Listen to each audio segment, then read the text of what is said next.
Good afternoon, everyone. Hi, my name is Norma Nieto, and I'll be facilitating our webinar today focused on optimizing your network of IT providers. Thank you so much for taking the time to join us today. Before we start, I'd like to cover a few housekeeping items. First, the session is being recorded, and the download link to the recording will be shared with you afterward. Second, we will have live Q&A at the end with our presenters. Because we want this to be a little more interactive today, we will be asking you to raise your hand if you'd like to ask a question, and we will turn on your mic. If you'd rather not speak, you can still use the question feature on your GoToWebinar control panel. It's usually found at the right side of your screen. You can use the question feature during the presentation as well if questions arise as you're watching the presentation. For any questions we can't get to today, we'll follow up with you afterwards. And now I'd like to introduce our presenters for the day. First up, we have Brett Scott. Brett is our VP of IT Excellence Consulting here at CGI. He's focused on helping our clients to drive strategic IT operational effectiveness and cost savings. He has over 30 years experience in IT and is a leader in IT strategic consulting, application outsourcing, program management, and client relations. He leverages his broad experience and expertise as former CIO of Accenture's global BPO business to help clients achieve success in this era of digital transformation. Next up, we have Cliff Donahue. He is the VP of Managed Services and Distributed Delivery here at CGI. He has over 26 years of experience in information technology, including at various Big Five consulting firms, during which he has developed and delivered technical solutions to clients leveraging diverse workforces in both the US and India. Here at CGI, his current responsibilities include the ownership and growth of managed services. Oren Sledge, last but not least, is our VP of Managed Services Sales. Oren has over 25 years of experience and extensive experience in building, selling, and managing operations. He has a really diverse background that covers a mix of managerial, business, and technical skills. Since he has done both implementation and sales, including management of cross-functional teams in a shared services environment, both selling and delivering large-scale multi-million-dollar projects, profit optimization, and transformational design and execution. His experience includes many industries, including retail, financial services, healthcare, high-tech, and manufacturing. Before I turn it over to get started, I wanted to go through quickly the content that we will cover today. So we're going to share what we're hearing in the marketplace from other IT leaders like yourselves, and talk a little bit about the current realities and some strategies for today. We'll talk about why is a good time to diversify now, the types of diversification, and the critical success factors. We'll share some case studies and tell you a little bit about CGI and how we can help you. And then, as I mentioned, we'll have our Q&A following the formal presentation. All right, Brett, it's all yours. Welcome, everyone. I'm really excited to be here to be able to share with each of you a little information along with my colleagues, and hopefully you'll find this to be a very useful time we spend. What I wanted to start off with was just, as I'm working with the IT leaders at a variety of clients across multiple industries and geographically dispersed, I just wanted to share some of the things we're hearing from those IT leaders. And you can kind of see them listed here. I'm not going to walk through each one, but one of the main things we're hearing is the uncertainty about the impact of COVID-19. And that uncertainty is around, looking at how to mitigate the risk at a global level. It's about not knowing what the outcome's going to be after COVID-19. There's just a lot of uncertainty right now, and everybody's dealing with that together. So I'm not telling you anything new there. Another thing we're hearing that I hadn't really thought about previous to hearing it from a couple of leaders was that there's a real lack of networking going on right now.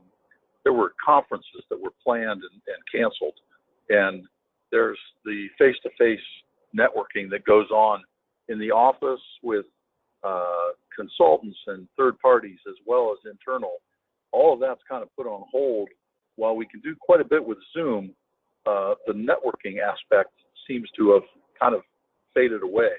And there's a concern on some leaders that lacking of network is actually, not helping with the innovation side of things. And then also, our teams, in some cases, some of our leaders are telling us that they've got some dissatisfaction among the teams because they're being asked to just focus on maintaining legacy applications to keep the lights on. And they're not focused on any of the more sexy stuff, the building new capabilities and new offerings and that sort of thing that you would normally like to spend time on as an IT professional. And so what's happening with the cuts and all that's going on is that focus is really just on keeping the lights on. And while people can handle that for a little while, now that this has gone on for a few months, it's becoming an issue with some people. So these are some of the things we're hearing among the leaders that you may be hearing yourself at your own company today. With that, I wanted to share a little bit more about current realities beyond just the COVID, but looking at everything that's going on. One item is that many organizations have gone all in with one service provider. And now, especially during this current crisis, they're finding that problematic as they deal with the virus crisis, finding that that one vendor that they've gone with may or may not be fully ready for what I have there is that second bullet point, the remote work scenario. And if that vendor didn't have a solid business continuity plan in place, didn't have a way of making sure everyone was instantly available at home to be working as opposed to in the office, there was definitely at least a slight blip on the screen and sometimes even more closer to disastrous results. So again, it's just a reason of looking at all your eggs in one basket sometimes can be risky. And some of our clients found that to be the case. And so they're trying to very quickly adjust and get things back in order. Many of them have already turned things around and got things back in order, but it was a problem at the beginning. Thirdly, we kind of mentioned that, the resources feel that they're stuck on the maintenance and they're really not having the new capabilities and new capabilities and innovation is being ignored for a time, where a lot of the projects that were on the schedule that people were excited about and were working on, some of those projects have been postponed and stopped because of funding issues around COVID. And so we're finding that the team's morale is down. And that's something that needs to be dealt with as well while we're in this mode that hopefully we're coming out of soon. The other thing that we all are feeling, I'm sure, are the budget reallocations or the budget cuts. Many companies have issued a large IT or a large cost savings target for the whole company, and there's a piece of that gets handed over to IT, and usually you as the CIO receive that memo that says you need to cut X out of the IT budget, within the next month, and have a plan, put together. So again, this means focusing on the things that absolutely have to be done, and not focusing on the things that are elective or discretionary, and also finding ways to do those cuts without furloughing resources, which we'll talk about a little bit more when we get into some of the strategies. And on top of all of this, aside from COVID, you're dealing with your regular issues, which the acceleration of the market factors such as data explosion that's happening all around us that we're all trying to keep up with, the demand for mobile applications, support for your remote workforce, digital innovation requirements coming at you fast, and then, of course, competition from various new sources. All of this is happening that we deal with on a day-to-day basis, but now with the COVID situation, we've got to continue to maintain our focus on each of these very important items at the same time.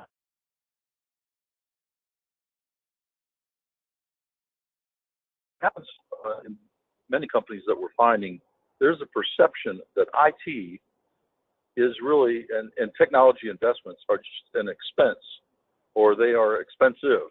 And versus being a strategic asset that actually has positive bottom line impact.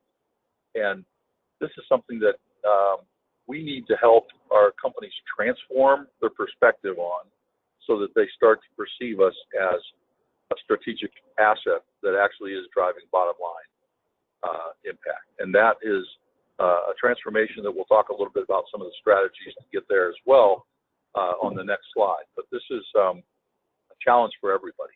So in terms of the strategies to deal with today's challenges, I was just reading, just this week, as a matter of fact, a Forbes article that just came out, and it was pointing out a variety of where the IT spend is going. The IT spend priorities, basically, is what the article was about. And it mentioned that, no surprise, operational resiliency or moving to the cloud as one of the top priorities of spend.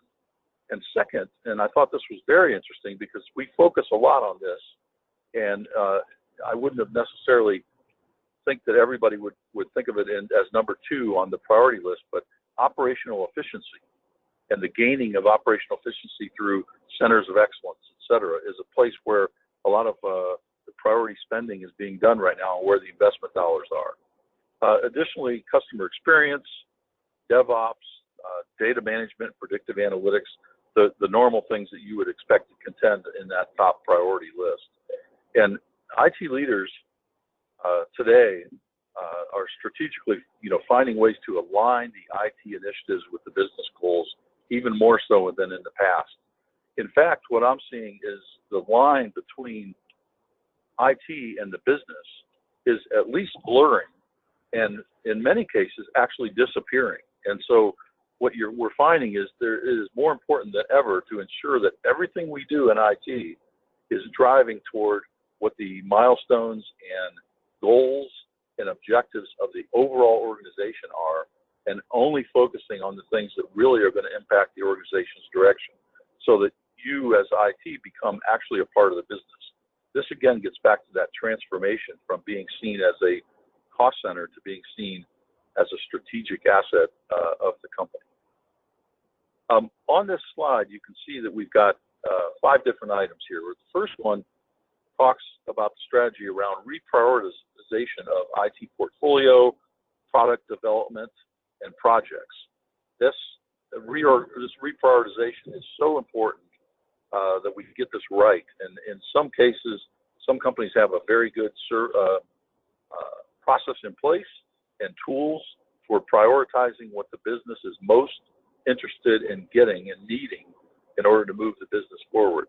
Other companies maybe don't have that process fully in place and are, more or less shooting in the dark in terms of trying to find what the priorities are they should be working on. And you must look at that prioritization from both a tactical perspective, but also you can't lose focus on the long-term strategic value that prioritization brings. And so you need to have both your tactical and your strategic hat on during that prioritization, and it must be done in close concert and collaboration with the business, so that you're not setting your own priorities, but you're getting the priorities from the business. The second bullet there talks about ways to reduce or to reallocate costs quickly during the crisis that's going on. And obviously we said, you're probably getting a bogey or a target out there to say, you got to hit this savings right now. And so you've got to find ways to reduce costs or reallocate costs. And what you don't want to do is your last resort, which is furloughing resources. And so finding ways to cut costs without furloughing resources is a challenge. And that challenge is dealt with as we start to do things like find ways to bring more productivity across our staff.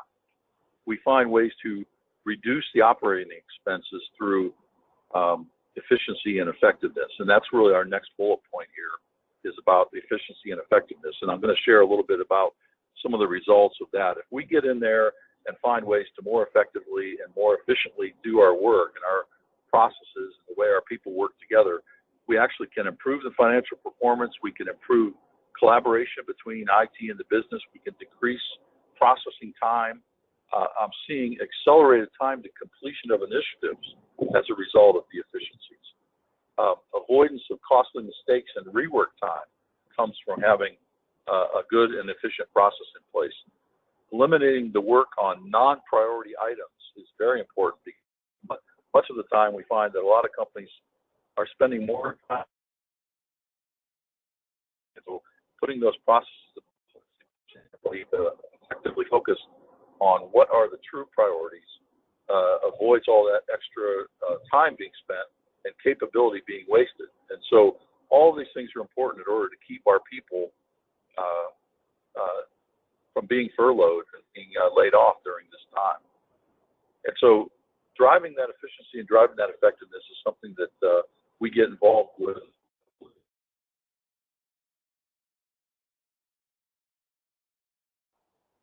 And actually, one of the things that you look at when you start to pull all that together is, what if you were able to really understand the scope of your IT projects, their status, and then act more intentionally on the initiatives that are most important to the organizational goals? What if you could pinpoint the most strategic area to focus on and have the resources focused there where it has the biggest impact? If you could get to that point, and that's what we do through a lot of the efficiency and process development that we do, is we try to drive to that, to being in that place where you actually are in the driver's seat in terms of making sure that you are working on the organization's goals, and that's the only thing that your team is focused on. Getting down to the fourth bullet on this, or picture on this slide, we need to do all of this while ensuring that all we do not only handles what we just talked about, but also prepares for the new way of working in the post-crisis future.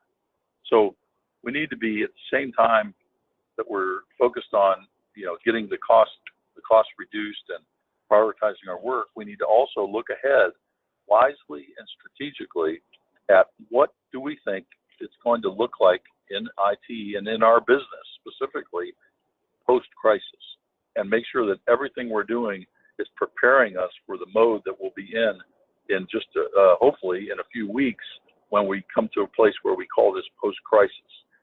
It could be a few months, but I'm not predicting as to how quickly that'll happen, but I'm just saying we need to be focused on strategically being ready for that post-crisis future. Some of the things that, when we look at all these items together, we need to make sure we focus, and I find this so important, to focus on all of the different areas within IT without leaving any rocks unturned. It's important that we look at the governance of our IT organization in order to drive efficiency, in order to cut costs, in order to prepare for the post-crisis future. All these things, when you look at governance, we need to look at resource planning. Especially the whole capacity and demand management processes must be very firmly in place and working very solid and very efficiently. Change management, in addition to capacity and demand management, prioritization that we talked about, reporting needs to be working strongly, communications, onboarding and offboarding, all of these things need to be areas that we evaluate and assess, and then rectify any shortfalls or shortcomings in those areas. And this is one way that we can strategize on how to kind of meet these challenges. Then on this last bullet point, it's really around focusing on our diversification of our IT network, which is what this whole presentation is about. And for that, I'm going to turn it over to my colleague, my longtime colleague, Cliff Donahue. Thanks, Brett. Back in November 2019, seems like a very long time ago, but just a handful of months ago, Gartner, in a report on mitigating geopolitical risk, came out with an article that essentially outlined why it is that organizations need to diversify their IT network of service providers. Let me give you their quote here real quickly. By 2023, 65% of larger enterprises using captive offshore or nearshore service delivery centers will have adopted a multi-country sourcing strategy for these services due to the risk of geopolitical instability. The article goes on to talk about all of the events that have occurred across the world, from terrorist attacks in Sri Lanka to the protests in Hong Kong, to trade tensions between U.S. and China, right? And all of those items instill risks on the services that you're ultimately providing to the business and to your customers. This is before COVID-19. Now, you'll recall back in January of 2020, there was a real concern that COVID-19 was just an Asian issue. And as a result of that, supply chain managers across the world were rethinking, had they properly mitigated their risk? Now, unfortunately, COVID-19 has turned into a pandemic across the world. And so those current concerns have been kind of backlogged a little bit. But I would argue that it still reinforces the fact that when you look elsewhere, whether it's a different city, a different state, a different country, a different region, you need to think through the possibilities of calamities occurring where, without proper risk mitigation, you can find yourself in a predicament where your services are not being delivered as promised. So what we would recommend is, and again, it's playing off of what Gartner sees organizations doing, is diversifying the IT network. And a lot of that comes from taking existing work that has been moved offshore, maybe to a single country, and perhaps diversifying that into multiple countries. It could be a single city and breaking that down into multiple cities. It could be as much as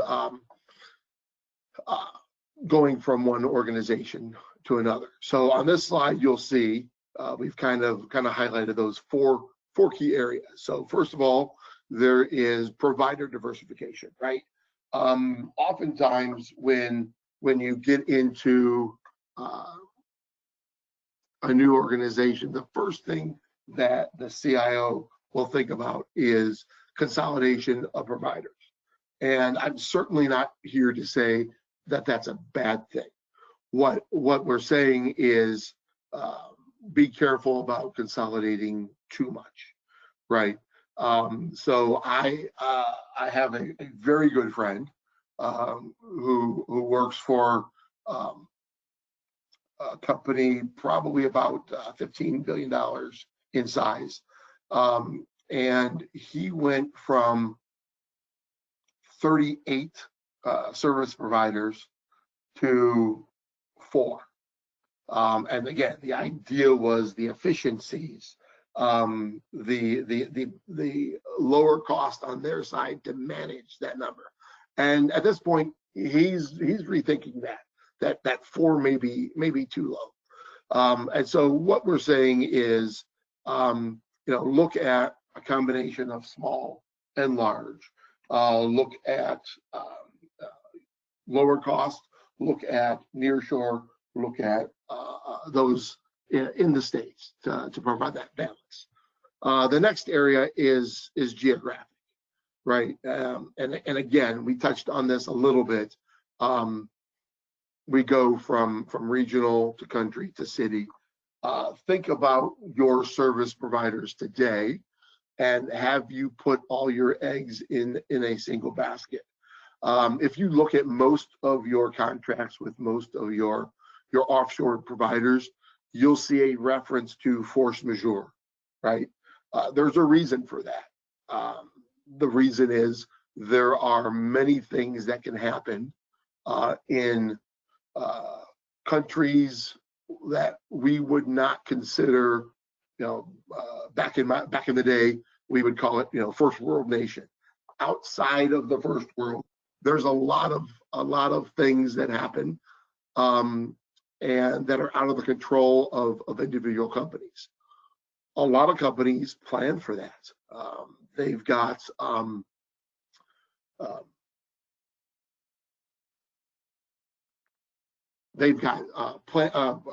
business continuity plans. Sorry about that. They plan it, they implement it, and they do that on a routinely basis. Some organizations don't do that, and so again, it's making sure you understand the risk of where you're at, and that the organizations are prepared for it. You also make sure that your risk is spread across different areas. So you've got some of your services here in the United States. You've got maybe some of them in the Ukraine. Maybe you're going to put some of them in India. Or if you've decided to put all of them in India, well, maybe you want to make sure you've diversified across different cities in India. The next area is organizational. We would encourage companies to look at splitting up how the work is done. And sometimes, right, it doesn't make sense to break up how work is being delivered within a line of business. There's a lot of efficiencies by going with one company.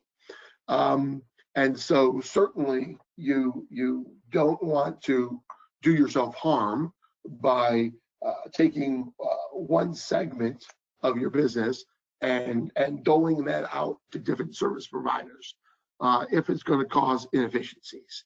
But certainly you can look across your lines of business and look to break out and segment out work that way. It provides you with risk mitigation in case something happens to a service provider, to the cities or the countries that they're in, and it maximizes your ability to keep your commitments to your business and to your customers. When you do have instances where you really need to focus on keeping one service provider to provide all of your services for a particular line of business, then we encourage you to look at life cycle diversification. This is not to say that you break up every aspect of the life cycle, but what it is saying is look for natural areas of diversification. So, for example, I've got a service provider doing my maintenance. Maybe they're even doing, maybe you yourself have your own center of excellence for your testing, for your manual testing. That's great. What we find is a lot of organizations will start diversifying by taking automation testing now and outsourcing that to a separate organization. That gives you the diversification across your line of business, and it actually fosters a little competition on the testing side of it. And we'll get into that here in a moment. But those are kind of the four different channels of diversification as we see it. Critical success factors as you start to diversify globally. We touched on this a little bit, so I'll try to be brief. Certainly, you want to select the right mix of onshore, nearshore, offshore. Look at your organization as one of those areas of diversification. So you're doing things in your organization, and you're balancing that with something that is outsourced to India. Some of you may have your own India organization that you refer to, but again, make sure it's broken against across cities, across provinces, and across countries. Ultimately, look for the right services and the right level of support. When you need 24/7 on something, you can get that inherently through outsourcing to different portions of the world. When you pull something from Asia and you balance it with something on Europe, or you balance it something East Coast and West Coast with across the world, you start to make that 24/7 support less expensive for yourself. Evaluate your security needs. One of the things that we've seen with a lot of our customers that they've gone through is when their providers could no longer work in an office building, they were surprised that providers didn't have the ability to work from home. They didn't have the confidence in the secure connection. They certainly hadn't tested it out. They were suddenly ordering laptops to provide for their folks to work from homes.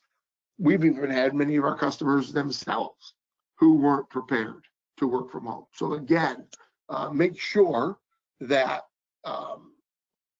you've thought through that security aspect of it, that the laptops that you're expecting to be used are being used, they're secure, the network, the infrastructure that's being used, whether it's VPNing in, is out there and has been tested. We look for overall the ability for your providers to be flexible and to be responsive to your needs, because what your needs are today are not necessarily what they're going to be tomorrow. We saw that with COVID-19, and a lot of service providers struggled to meet the changing needs of their clients. So clearly none of us have a crystal ball. The only thing we know for certain is that tomorrow will look different than today. And so just make sure that those organizations are able to be responsive to change. As we jump to the next slide, I want to talk to you real briefly about a couple of examples. These happen to be CEI success stories, but I think they ring true to some of the things that we've been talking about. The names are omitted for confidentiality. So let's just go with the first one, a Pittsburgh mortgage company. They were using a single outsourcing company to do its development and testing of its major applications. Their innovation in testing, by their own words, had suffered. They were mired in manual testing.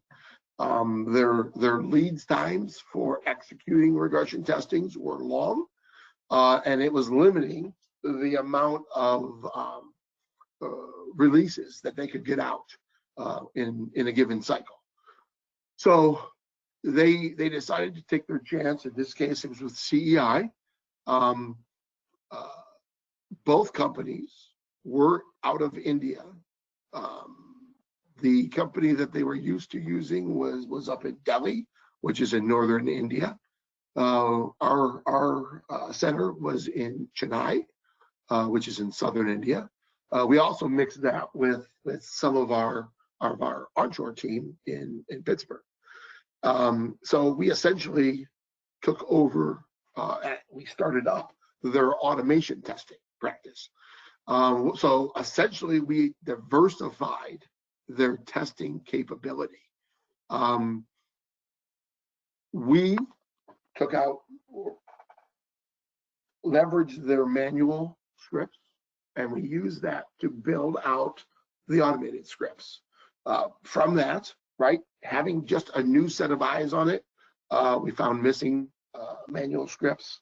We found incorrect expected results. Now, clearly, those weren't the everyday cases. Those were a lot more of the edge cases. But the point was, by doing that, we presented a challenge to what they were using existingly. In the end, the test execution speed was increased by 43%. That has allowed them to speed up their time to market. Now we are only halfway through the period, but over the 3-year period, the projected cost of automating this, the end-to-end testing will be reduced by 75%. So again, you can see certainly there's benefits. You've heard about those benefits all the times of the lower costs, but the key thing here was diversifying some capabilities. And in doing so, there are some unexpected results. There are some home loan banks where, faced with rising development costs and a need to focus on their core business, they reached out to us to turn over the development of their applications to us. HLB retained the testing. So again, that's the balance. That's the check here, the diversification, as you will. We worked with them to develop a blended delivery model. Again, some onshore here in the States, some in Pittsburgh, some at their site, some in Chennai, India. Doing this, we reduced their costs by 50%. You'll notice it's a nice round 50%. Their numbers that they were coming out with were a little challenging for them to produce. So instead of going down to that other significant digit, we come up with 50%. We mitigated their risk. We've used that when this is actually, we call it HLB. It's actually a consortium of banks. And one of the banks had a disaster in their location, a flooding that wiped out their data center. And based on this diversification, with these applications, they were down for hours, not days, not weeks, and in the case of some of their applications, months. And again, no major releases were missed. The dates were hit on time. And again, it was unpredictable that they would have that flooding where they were. But because they had diversified, it allowed them to continue meeting their obligations. With that, I know we're running a little bit late. We do have another one. I'm not going to go into at this point. We turn it over to Oren to talk to you a little bit more about CEI, and then talk about some questions. Oren? Yeah, hi, thanks everyone. Oren Fudge. Can we flip to the next slide, please? So I hope you found this content to be of value. We've all been forced to think differently, sometimes radically different in terms of deployment capital, leveraging assets, rapidly creating new processes and techniques, and bringing products and features to market at warp speed. And I do mean warp speed. As you can see on the left of the slide, these are the major boxes CEI plays in: app maintenance and support, new product development, cloud infrastructure management, testing and automation. Some of our differentiators. CEI is a mature and established provider of these services. We all have expertise in all the major technologies, Java, .NET, legacy, etc., and also the major cloud providers, AWS, Azure, GCP. So other differentiators include tenured consultants, long-standing client relationships, along with best practices and processes that we like to embed starting on day one. So if you look at that component, we have a couple offers that I'd like to talk about. Go to the next slide, please. So the first one, IT portfolio review and optimization.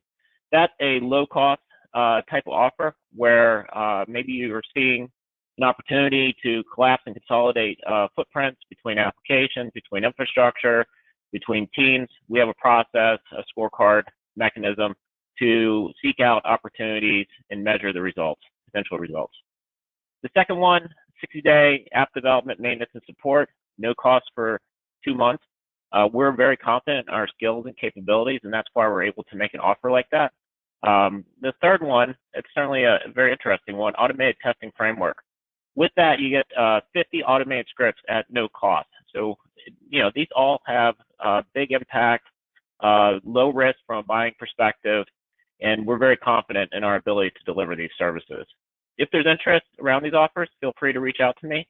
You can see my email, osledge@ceiamerica.com, or my phone number, 412-529-1916. So with that in mind, if we could go to the next slide, which should be the Q&A slide. Thank you, Oren. Hi, yes, thank you, everyone. We do have time for just a couple questions, if we have any. If not, we can take 1 or 2 questions that were submitted in advance. I'll talk a little bit and keep it brief because we're almost at the end of our time. This question may be for Cliff or Oren. How quickly could we get an offshore team up and running?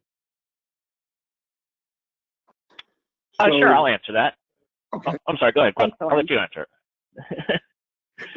The downside of remote. Yeah, exactly. I was just going to say, on the offshore side, we can put together a team and have them, quote unquote, started within the week.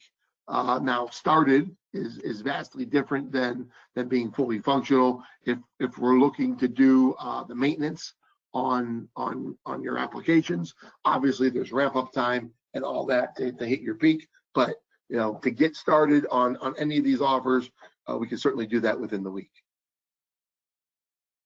Okay, thank you, Cliff. Quick question for Brett. How can you do the IT operational assessment?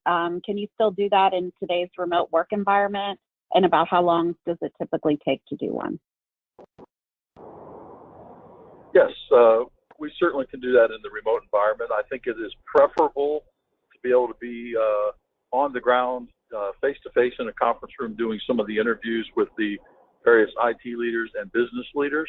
But we have certainly been able to do it effectively over video conferencing to accomplish the same things. So absolutely do it remotely without being on site, but the preference would be on site for sure. The amount of time it takes, it's usually, it's depending on the size of the organization, how much depth you want to go into with the assessment around your efficiencies and your effectiveness. But we would normally spend 2 to 4 weeks on one of these assessments. So that's why we mentioned it being a low-cost assessment. That's one person usually, and it's for approximately 2 weeks to 4 weeks, depending on the thoroughness. Okay, great. Thank you. Well, at this time, if we don't have any further questions, we're at the end of our time. So that's thank you very much to all our presenters today and all of you who attended. We appreciate your time and hope you found the content valuable. We will send you a link to the recording that you can use to review or share with others in your organization who would be interested. We hope you're staying well in these times. If you need any help, again, please reach out to Orrin Sledge or to your account executive that you may already have contact with. Have a great afternoon, and thank you very much.